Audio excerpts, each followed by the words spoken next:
What's going on, guys, and welcome back to another episode of Career Mode. This is episode number 79, and we start today's episode off in the quarterfinals here against Porto in Portugal.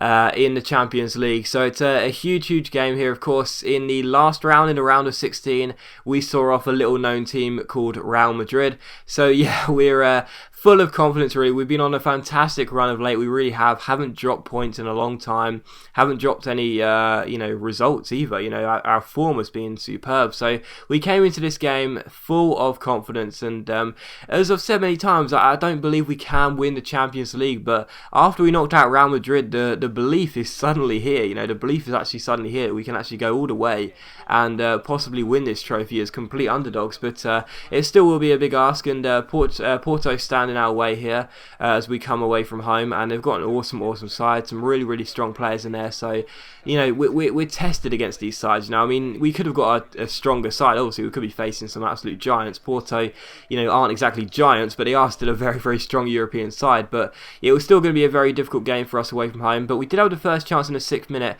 and Josh Townsend crosses the ball in, and a free header for Lukaku. Really should have done better there. It was straight out Fabiano, and it was a simple claim really. So still 0-0, but we should have at least made the goalkeeper work harder than that. But still 0-0. But in the 13th minute here, Defoe goes down left hand side, crosses the ball in, and it's a free volley for Lika. Is that how you pronounce that? Even so, really poor marking. Not sure where Smalling and I think it was Corker that was starting at the back. It might be Kirikes, but I think it was Smalling and Corker. Not sure where my centre backs were either. Regardless, though, and it was 1-0 to Porto. And in the 24th minute, Alex Sandro comes through, chips the ball over the top, and it's a great finish by Gilas. So Porto were 2-0 up in 24 minutes, and things were looking really bad for us as things stood here. Porto 2-0 up, and we weren't playing well. But a few minutes after that, another great chance for Porto.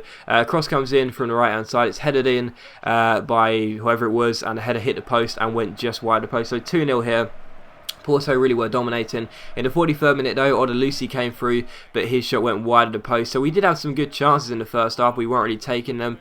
But straight after kick-off in the second half, Wijnaldum chips the ball over the top to Lukaku here. Lukaku beats Danilo for pace, but his shot is brilliantly saved by the goalkeeper, Fabiano. Brilliant stop by the goalkeeper there. It's still 2-0. And in the 55th minute though, the ball comes to Lukaku. Not sure what happened to Thiago Ferreira and Rolando. They both just got completely, they just split down the middle really, and Lukaku had a simple finish. So 2-1 here, back in the tie. But Porto make a substitution here. Quintero comes on for Herrera for them. And then just past the hour mark, Gilas picks the ball up here. It comes to the fore. It's a wonderful ball over the top towards Josue down the right hand side. He crosses the ball in first time. Reyes' header is well saved by Forster. But there is Quintero, the substitute, with basically his first touch of the game to head the ball in and make it Porto 3, Norwich 1. And in the 71st minute here, the ball gets played over the top to Quintero, and it's a brilliant chip into the back of the net. So 2 goals for Quintero. He'd only been on the pitch for about 15 minutes, and he'd already scored 2 goals. So really bad for us. It was 4-1 here, and the tie was looking all but over.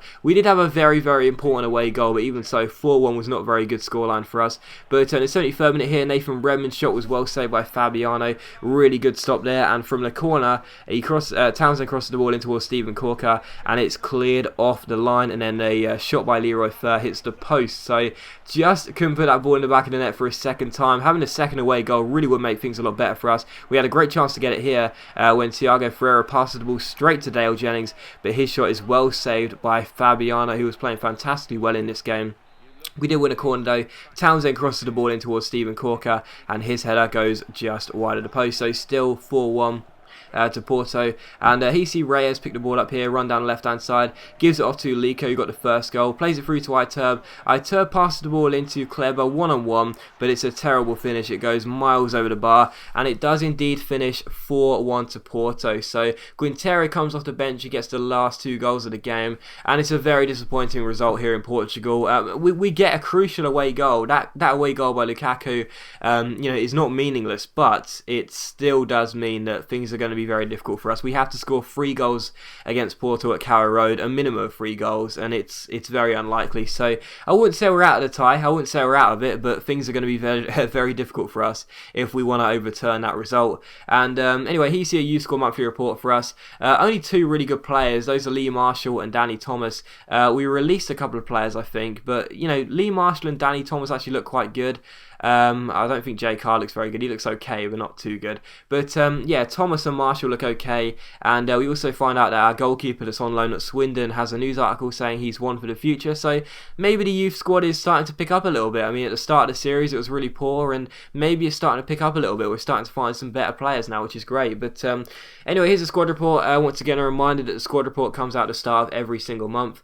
And we have some players going into the 80s now, which is fantastic. And yeah, it's looking good. I mean, as I said many times, I don't believe the squad is really capable of challenging for the title. But as for challenging and maintaining, well, not challenging for the Champions League trophy, but maintaining our status as a Champions League squad, I think it's a good enough squad to do that. I think it is. There's some players in there that I'd like to get rid of, and there's some players that aren't that great. I mean, Barkley just doesn't seem to want to grow at all. But throughout the squad, it's 70s. It's 70s into 80s, and that's fine for me, that's totally fine for me. I can work with that. So anyway, here's a look at the league table. With 10 games to go, we currently sit in 8th place, just can't seem to break into that top 5. We are 5 points behind Chelsea in 4th. That's where we want to be come the end of the season. But it's looking very unlikely. We've been on a good run of form. We're doing quite well, but it's still looking pretty unlikely. But I still believe we can get there. But it is going to be a big ask. But we'll be doing our best regardless. But anyway, we take on Crystal Palace for the second and final game of the episode here, and it is in the Barclays Premier League. But we did make a load of changes because we've already beaten Palace at Selhurst Park this year. Just a few weeks ago, we knocked them out to progress to the FA Cup semis, and I thought we'd be able to do the same thing again, really, because Palace don't have a very strong squad, and they are indeed sitting bottom of the table. So I rested the entire squad, and of course we do have that midweek game against Porto in the Champions League quarterfinals again, which I'm not giving up. I'm not just pulling all the players out for that game and saying, oh well, we've lost, the tie's over. I still believe we can get through to the semi-finals. I really do. So I'm going to rest the players and have a real go at Porto on Tuesday or Wednesday night. I still believe that we can get a result. It'll be difficult, don't get me wrong, we've got to score a minimum of 3 goals, but I still believe we can get something. So that's why I decided to rest all the players for that game, but I still felt we had the better of Palace regardless, despite putting out our backup side.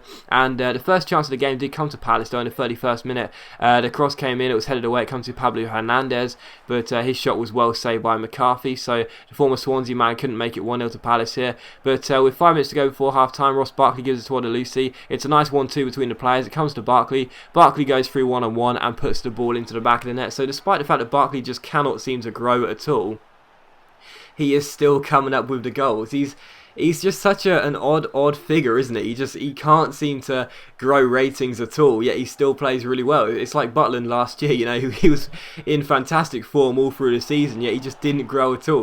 Well, he grew 1 rating, but it's the same with Barkley. He's been in fantastic form, yet he just can't seem to grow. But straight from that goal, the ball comes through here down the centre, and eventually the shot comes in. It's well saved by McCarthy, but just typical my luck. McCarthy makes a great save with his feet, and our skipper for the game, Chalobah, ends up just running the ball into the back of the net. It's my fault for not reacting quick enough, but even so, it's very hard to react there. It just cannoned off McCarthy's foot and then cannoned off Chalobah's foot. But it's 1-1 here, and Palace are back on level terms.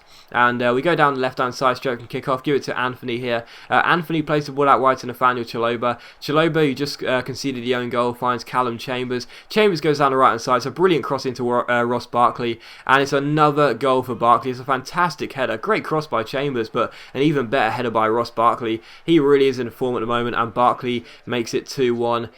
So we are back in front here. We make a substitution here. Anthony comes off here because I think I'll start him on Tuesday night. Bring on Villalba, one of our players we signed in January, obviously the smallest player on the game. And in the 60th minute here, Ravel Morrison crosses the ball into Lucy. It's a good save by the goalkeeper. Ross Barkley is denied his hat-trick by another good save, but it does indeed come to our substitute, and the smallest player on the game brings out the Roblox. He scores against Palace again. He scored his first goal for the club against Palace, and he scores against Palace again, and he makes it 3-1 to us. So we're in front here by 2 goals, and it's 3-1 3-1 to us, and in the 89th minute here, Ravel Morrison goes through and gets what I believe is his first Norwich goal. So 4-1 the final score. We pick up the 3 points, and that's great motivation for the game against Porto in midweek. And as always, guys, a big thank you for watching today's video. I really hope you have enjoyed it. If you have, please leave likes, that's much appreciated, and it really does help my channel out. And I'll see you for the next episode of Career Mode very soon.